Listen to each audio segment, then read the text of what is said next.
partenariat, dans quelque chose d'heureux et de beau. Ruth, mon amie, ma sœur, je veux bien, avec toi, aller d'un pas confiant, cueillir la nouveauté du monde et l'aube d'un avenir de rencontre. Prends bien soin de toi, je t'embrasse bien sororalement. Ruth, du pays protestant. Emmanuel Seboldt, en quoi la figure de Ruth est-elle un bon choix? Est-elle opportune pour illustrer cette question de la place des femmes dans les religions? La figure de Ruth est très touchante. On ne sait pas pourquoi elle ne reste pas dans son pays, pourquoi elle ne retourne pas chez ses parents. Étant veuve, n'ayant plus personne du côté de Noémie pour prendre soin d'elle, elle aurait dû retourner dans sa famille d'origine. Pourquoi suit-elle Noémie? Une fidélité, sans doute une grande affection, on ne sait pas. Et elle accepte pour ça de quitter son pays et de suivre Noémie qui retourne au pays de Juda. Et ces deux femmes, Noémie veuve, avec sa belle-fille veuve également, vont se trouver dans une situation, comme on disait tout à l'heure, les femmes veuves en plus, si elles n'ont pas de protecteur, elles n'existent pas.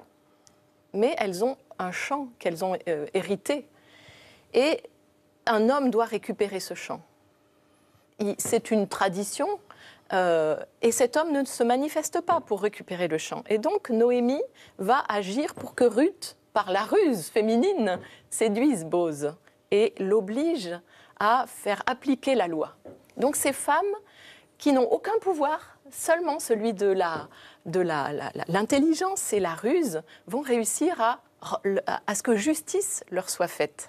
C'est ça qui est beau dans cette histoire de Ruth. Michael Azoulay, comment vous réagissez, vous? Moi aussi. Et ce dialogue avec cette pasteur aussi. C'est magnifique. Moi, je trouve que c'est la force du choix, en fait. Parce que dans le judaïsme, Ruth, c'est l'archétype de la convertie. La convertie, en fait, c'est ce qu'on appelle chez nous les juifs, j'aime bien cette expression, les juifs d'adhésion. Parce qu'en fait, beaucoup de gens ne choisissent pas des juifs. Leur maman est juive, ils sont juifs. Mais Ruth, elle qui n'était pas du tout juive, elle choisit d'adhérer à l'identité juive. Alors c'est très fort, ça veut dire en fait qu'on peut choisir d'adhérer à une tradition. Et alors en plus, ça a été dit dans le reportage, parce que pour nous aussi c'est vrai, même s'il n'y a pas chez nous la reconnaissance de Jésus comme Messie, on est aussi tout à fait d'accord pour dire que le Messie qui descend de David, donc qui est descendant de Ruth, passe par cette personne qui s'est convertie. C'est quand même un message très fort. On n'a pas ici... voilà, ça vient quand même d'une conversion et d'une adhésion volontaire. Alors effectivement, les raisons n'apparaissent pas très clairement pourquoi mais c'est très beau d'ailleurs parce qu'elle abandonne toute sa vie, Rachid dit qu'elle était fille de roi, etc. Il y a une belle situation pour aller avec une veuve de laquelle elle n'avait pas grand-chose à attendre. Donc c'est magnifique, c'est un texte très beau. Il y a une grande similitude dans le bouddhisme parce que la mère adoptive de Bouddha, donc Mara Prajapati, quand son mari, le roi Yasodhana, est morte, et elle était seule aussi, sans homme, sans protection d'ailleurs. Et donc, quand elle a entendu que le Bouddha est éveillé, elle est allée voir, elle était entourée déjà de beaucoup de femmes qui avaient été veuves ou leurs maris sont devenus des moines, donc elles étaient un peu comme des veuves dans la vie de tous les jours. Donc elles se sont rasées le crâne, elles sont marchées un grand chemin pour arriver jusqu'au Bouddha en disant voilà, nous on veut aussi réintégrer la communauté, la Sangha. Et donc au début, voilà, c'était waouh, les femmes sont marchées si longtemps, elles ont enduré un chemin très lourd pour y parvenir. Et puis il y a encore cette histoire où le Bouddha a dit non, vous ne pouvez pas devenir des nonnes. Mais bon, elles ont posé 3 fois la question. Il y a aussi la question du servant du Bouddha Ananda qui a dit que voilà, mais elles sont capables ou pas d'atteindre l'éveil. Il a dit bien sûr, elles sont capables. Bon, alors il a consenti et ils sont devenus partie de la communauté. Est-ce que la femme n'est pas finalement ferment de liberté, d'audace, qui vient bousculer dans l'histoire biblique et encore aujourd'hui? En tout cas, les textes qui, dans la Bible, présentent des femmes, présentent toujours des femmes qui introduisent la perturbation. Dans le reportage était évoquée la généalogie de Jésus dans l'évangile de Matthieu. Il y a 4 femmes qui interviennent dans la généalogie de Jésus et elles sont toutes soit étrangères, prostituées, elles ont des positions qui ne devraient pas apparaître. On ne devrait pas dire elles font partie de cette généalogie. Or, les seules femmes qui sont comme ça citées, jusqu'à Marie, de laquelle est née... Et qui est, voilà, avec Joseph, mais est-elle déjà sa femme? Et aujourd'hui, c'est qui sont les Ruth d'aujourd'hui? Qui sont ces femmes qui osent? D'aujourd'hui, oui. C'est important de parler à nos contemporains. Oui, tout à fait. Alors, c'est vrai que moi, aujourd'hui, je ne dirais pas il y a des femmes et des hommes. C'est ensemble. C'est ensemble, Vous voulez pas une hommes et figure femmes. En particulier? Vous ne voulez pas nous en livrer une à laquelle vous tenez particulièrement? Oui, mais son nom m'échappe, ça me reviendra tout à l'heure, je pense. C'est vrai que c'est important pour vous tous et pour nos téléspectateurs d'entendre quelles sont ces figures qui incarnent aujourd'hui ce que vous portez, notamment dans l'ordre du rôle des femmes dans la société, dans les religions.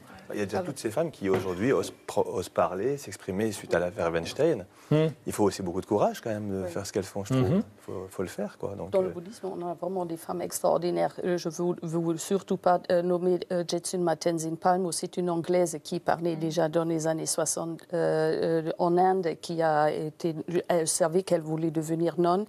Elle l'a fait. Après, elle est vécue toute seule dans un monastère. Elle a vécu des situations un peu, pas faciles. Et vu qu'elle n'a pas pu avoir le même enseignement comme les moines, son maître a dit « Ok, elle a vécu 12 années dans une grotte dans l'Himalaya et elle a atteint vraiment des hautes réalisations. Elle est une figure exemplaire et elle a même créé un monastère. Et avec elle, il y a nommé aussi Dr Carola Roloff qui maintenant a œuvré ou presque réussi à avoir la pleine ordination. Et aujourd'hui, alors, Inès Safi, vous nous faites le cadeau d'une figure d'aujourd'hui, de femme qui vous paraît fermant de cette liberté, de cette audace?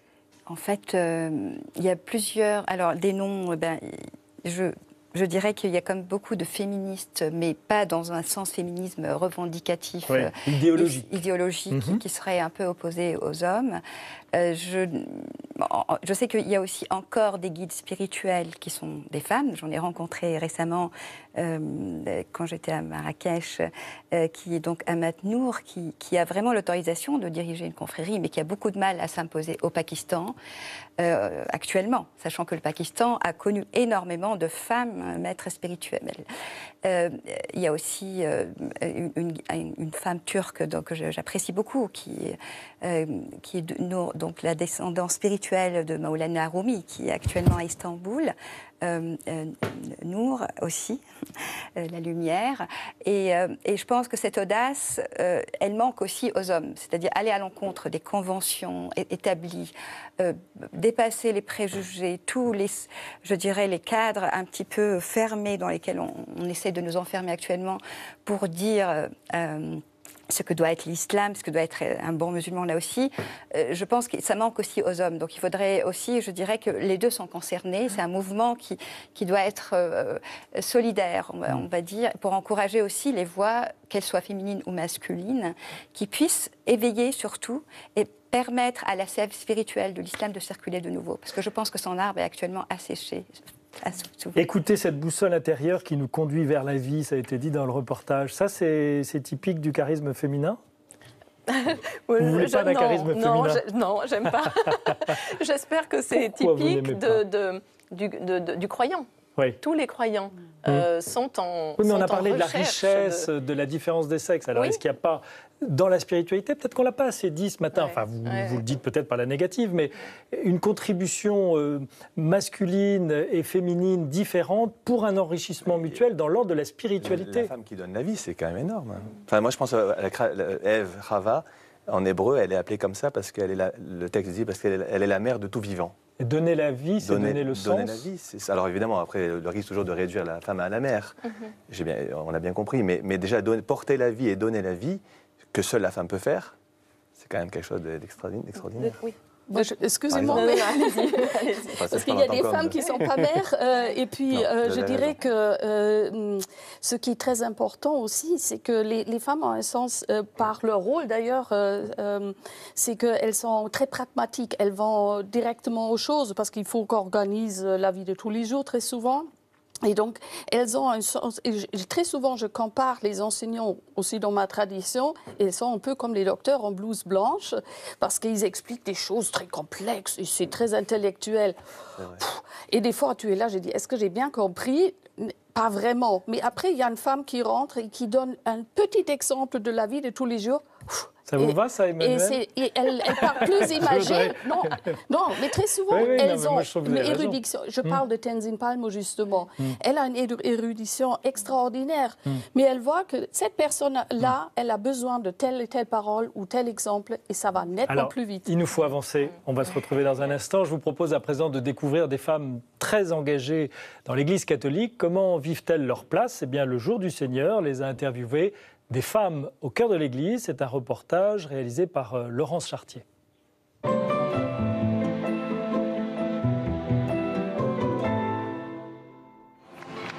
Depuis 3 ans, au cœur de Paris, à l'initiative du mouvement Annuncio, un congrès mission rassemble des milliers de catholiques engagés dans l'évangélisation. La directrice générale de ce mouvement est une jeune femme. Elle s'appelle Claire Rochette de Lande. Elle est mère de famille et exerce à plein temps dans l'Église une responsabilité importante. Annuncio, le mouvement dans lequel elle est engagée, est né il y a 10 ans pour annoncer l'Évangile par le biais de concerts, de festivals ou d'événements culturels.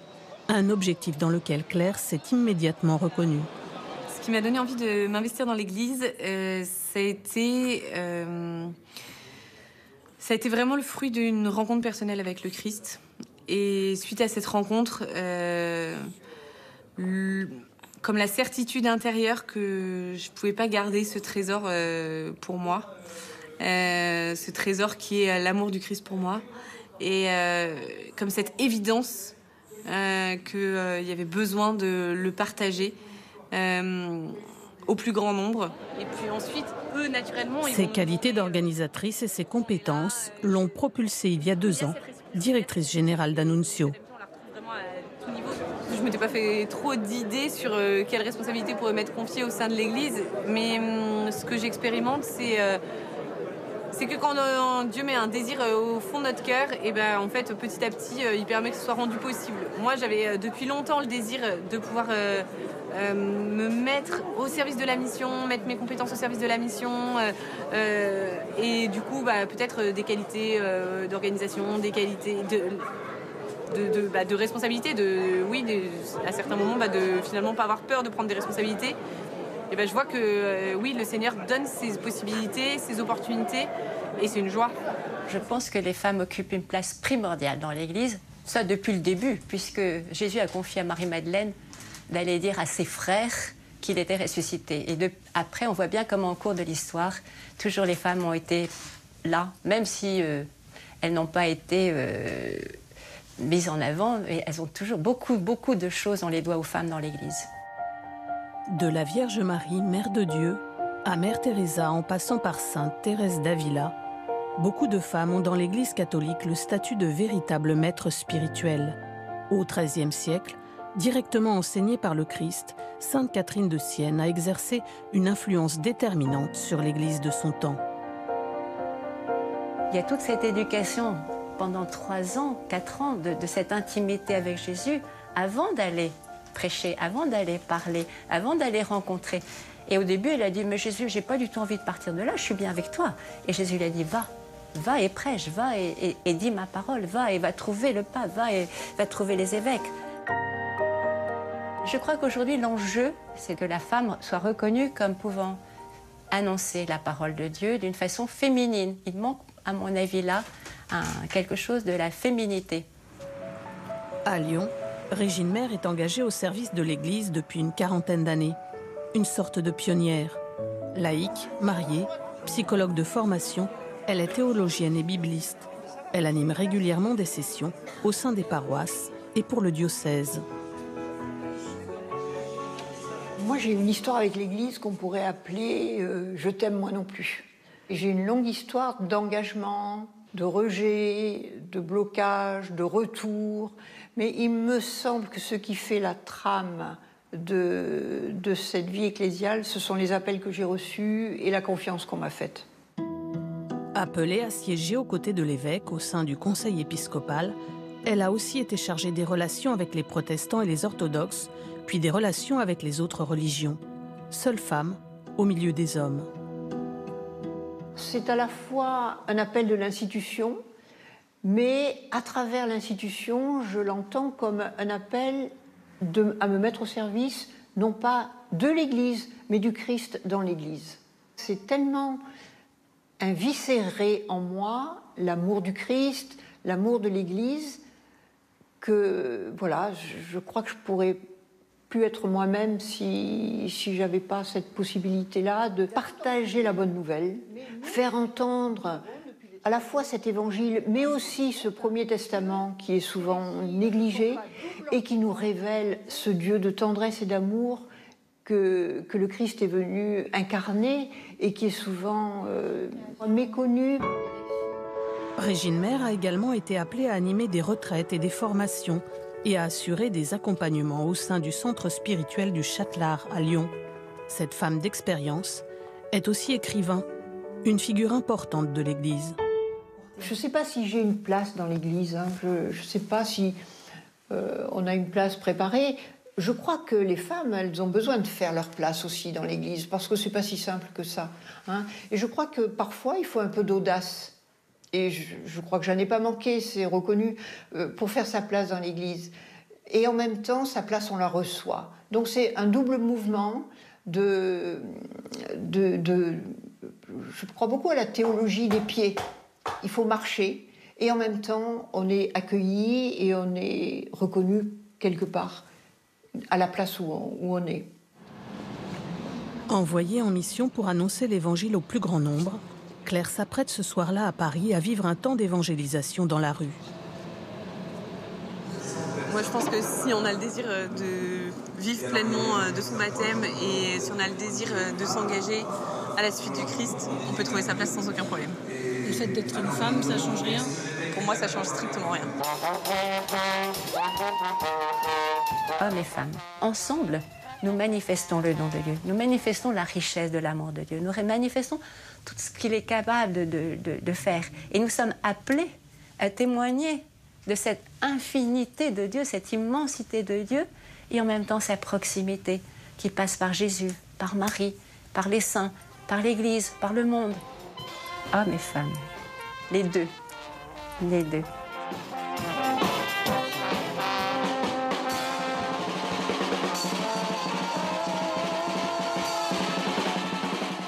Emmanuelle Seboldt, vous en côtoyez sûrement souvent. Vous avez parlé tout à l'heure d'une retraite d'où vous veniez.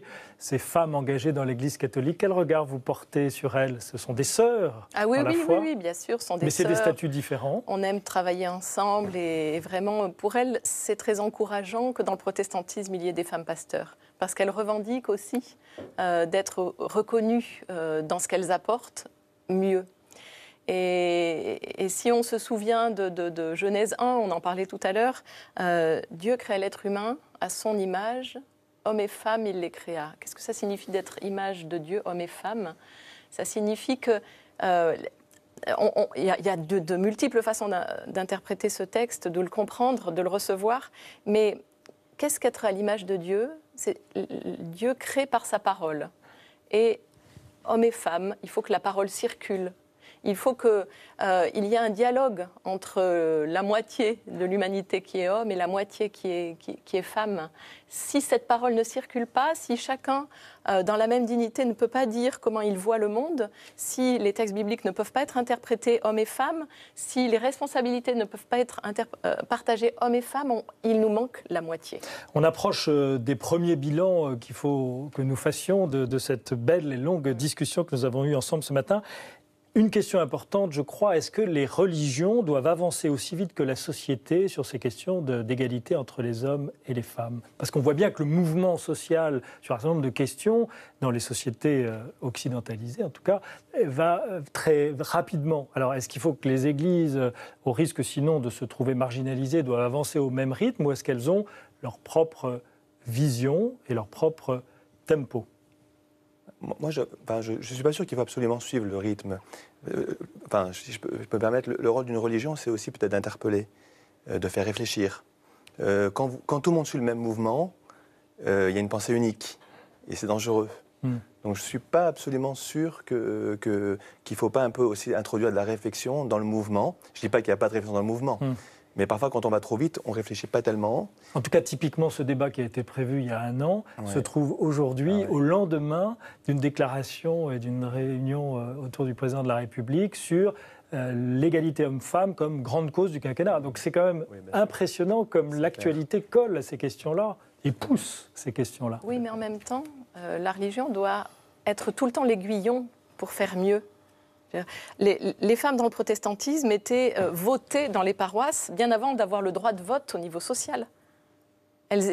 La religion était moteur, elle était devant, elle était précurseur dans ce domaine. Donc il faut qu'on soit des aiguillons pour que toujours l'égale dignité soit affirmée, maintenue, homme-femme. On doit pouvoir marcher partout et être respecté en tant que femme. Vous êtes d'accord pour dire que les religions ont cette capacité à éclairer, à élever, au fond, c'est ce que j'entends, ce type de débat ? Les religions apportent déjà des réponses à la question du sens. Et actuellement, nous avons un problème du sens même des relations hommes-femmes. Nous n'avons pas abordé, par exemple, la question de la sexualité, qui devient soit mécaniste, d'un côté, je dirais, de la modernité, soit abordée aussi d'une façon mécaniste par des lois, par une moralisation, et qui finalement est sous-jacente aussi aux freins qu'on met à la femme, à la fois pour être dans la mixité, pour être, je dirais, présente dans le public, parce que c'est une tentation, c'est quand même un peu le cœur de certains problèmes. Et donc, je dirais que les religions nous permettent plus de prendre du recul et non pas effectivement d'être dans un mouvement effréné, puisque la modernité apporte aussi son lot de fléaux. Il faut se méfier plutôt des réponses qui sont d'autres fléaux qui sont face à ces crises identitaires, face à ces crises de sens, et donc et face aussi au manque à la capacité de communiquer, même dire l'amour. Avant, il y avait les poèmes, il y avait l'art, et on pouvait être... c'est-à-dire qu'il y avait une liberté, je pense en tout cas dans certains contextes, c'est pas pour dire les choses d'une façon absolue, mais il y avait un langage de l'amour qui était très développé et qu'on ne maîtrise plus maintenant. Les jeunes utilisent des textos, ils ne savent plus comment dire le mot « je t'aime ». Et donc c'est fondamental, je pense, plutôt que les religions, évidemment avec leur dimension historique qu'on ne peut pas abandonner, avec la richesse de ces exemples féminins et masculins. Les exemples féminins peuvent être aussi source d'inspiration pour les hommes d'ailleurs, c'est pas seulement pour les femmes, comme les exemples masculins peuvent être source pour les femmes. Et donc qu'ils puissent nous inspirer dans la façon dont nous abordons cette question des relations aussi entre hommes et femmes. Je dis, en France, on dit qu'il vaut mieux parfois reculer un petit peu pour mieux pouvoir avancer. Et ce recul, des fois, c'est vraiment revenir sur soi, regarder son fort intérieur, vraiment sentir qu'est-ce qui est juste, qu'est-ce qu'il faut faire maintenant. Et là, les religions, elles ont vraiment un rôle très important parce que ça permet, il faut réfléchir des fois, aller vraiment se prendre le temps. On est trop vite actuellement. Et je dirais, ce qu'il faut aussi voir, maintenant au niveau européen, il y a le traité de Lisbonne qui appelle justement aux religions de partager commune, on peut améliorer notre société et pas aller droit trop vite quelque part où on ne devrait peut-être pas aller. Alors vous avez parlé de revenir sur soi. Eh bien moi je vous propose une petite relecture là, de ce qu'on a partagé aujourd'hui. On va faire l'exercice de la manière suivante. D'abord tout le monde va s'exprimer et puis vous allez prendre le temps de dire pourquoi entre les mots que je vais vous proposer, lequel vous choisissez pour qualifier ce qui vous paraît être la place souhaitable des femmes tant dans les religions que dans la société. Alors je vous propose égalité, complémentarité ou dignité. Et puis vous pouvez en trouver un autre si vous ne trouvez pas votre bonheur parmi ces trois-là. Égalité, complémentarité, dignité. Emmanuelle Seybol. Les trois ? Les trois. Joker. Les trois. D'abord dignité. Oui. D'abord dignité. Égale dignité. Égale dignité. Aujourd'hui, la grande difficulté, c'est que si beaucoup de femmes subissent la violence, c'est qu'elles n'arrivent pas, elles ont intériorisé un statut inférieur. Et le regard qui écrase de leur conjoint, la plupart du temps, il faut le dire, les femmes, elles meurent sous les coups de leur conjoint, pas sous les coups de brigands dans la rue. C'est dans la maison que ça se passe. Elles n'ont pas, sur elles-mêmes, ce regard d'égale dignité avec leur mari. Merci, Gabriella.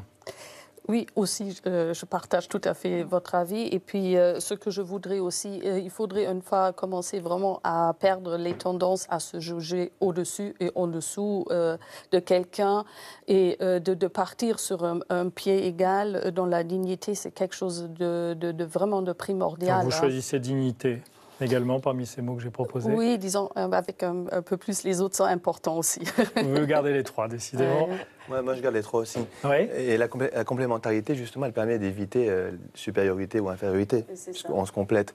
Moi, je vais juste rajouter par rapport à la dignité, et puis peut-être aussi dire combien c'est très difficile de se décentrer, en fait. Quand on est un homme ou une femme, c'est difficile de parler à la place de l'autre. Et tout à l'heure, vous avez rappelé le texte de la Genèse, parce qu'il y a deux récits de la création de l'humain. Dans le deuxième, la femme est créée pendant que l'homme dort. Et donc elle apparaît après l'homme. Donc si la femme apparaît après l'homme, ça veut dire qu'il y a une part de l'homme qui lui échappe. Et si l'homme est en train de dormir pendant que la femme apparaît, c'est qu'il manque aussi quelque chose de la femme qu'il ne comprend pas. Donc je crois que c'est très important cette idée que finalement on ne peut pas parler à la place de l'autre. En tant qu'homme, en tant que femme, on a une sensibilité, un langage qu'on est le seul à pouvoir porter. Et je pense aussi qu'un des dangers, c'est la phagocyté, quoi. C'est des fois la tendance à vouloir parler à la place de l'autre. Donc voilà, moi je pense que la dignité, la complémentarité, l'égalité sont absolument les trois inséparables, indissociables. Inès, Sophie, je vais dire la même chose. En fait, je vais laisser de côté complémentarité, je vais expliquer pourquoi rapidement. Égalité en termes de dignité, mais égalité ne veut pas dire égalitarisme, je précise bien. Et en fait, j'insiste aussi sur la dignité commune qu'on doit réaliser, parce qu'il n'y a pas de dignité de la femme si l'homme ne trouve pas non plus sa dignité. Et il faut rappeler que dans nos sociétés, en tout cas, on doit dire de la tendance à majorité islamique, il y a un vrai problème parce que l'homme lui-même est soumis à des persécutions, à une domination politique, à un contexte qui développe des frustrations et qui peut reproduire le schéma aussi de domination envers la femme. Donc c'est absolument important, je pense, si on parle de libération de la femme, de parler aussi de la libération de l'homme, vis-à-vis aussi des contraintes économiques qui ont été abordées par Raphaël Logé au début. Et pourquoi complémentarité me gêne un peu? Parce qu'il peut paraître, comme, même si j'aime les maths, comme un concept un peu mathématique où on a deux pièces séparées. Et donc on est un peu encore dans la dualité. Donc pour moi, il y a une sorte de mélange. Et c'est plus le mot union qui favorise. Et union homme-femme, c'est ce qui exprime très bien encore Maulana Rumi. Quand l'homme et la femme deviennent un, tu es ce un. Et c'est vraiment pas du tout encore, c'est dans le monde spirituel, parce que c'est vraiment l'ultime but de la réalisation spirituelle, qui est aussi un but d'entreconnaissance. La femme est miroir aussi de l'homme et l'homme est miroir de la femme. Et un miroir, on a besoin qu'il ne soit pas recouvert de poussière, qu'il soit poli pour qu'on puisse vraiment se connaître nous-mêmes. Emmanuelle Seebold, le mot de la fin, l'action la plus urgente à mener dans ce domaine-là. La lutte contre les violences faites aux femmes, c'est sûr, et apprendre aux femmes à prendre la parole, à se défendre. Merci. Eh bien, ainsi, merci à tous. Vraiment, vous avez été formidables, vous êtes levés tôt, vous avez été passionnants et on était très heureux de vous recevoir. Ainsi se termine notre grande émission interreligieuse. Dimanche prochain, vous retrouverez vos émissions aux heures habituelles et il me reste à présent à vous souhaiter un bon dimanche à tous et à vous dire à bientôt. Au revoir.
Maintenant, rejoignons avec le Jour du Seigneur la communauté paroissiale de Saint-Ulrich à Malève-Sainte-Marie en Belgique pour célébrer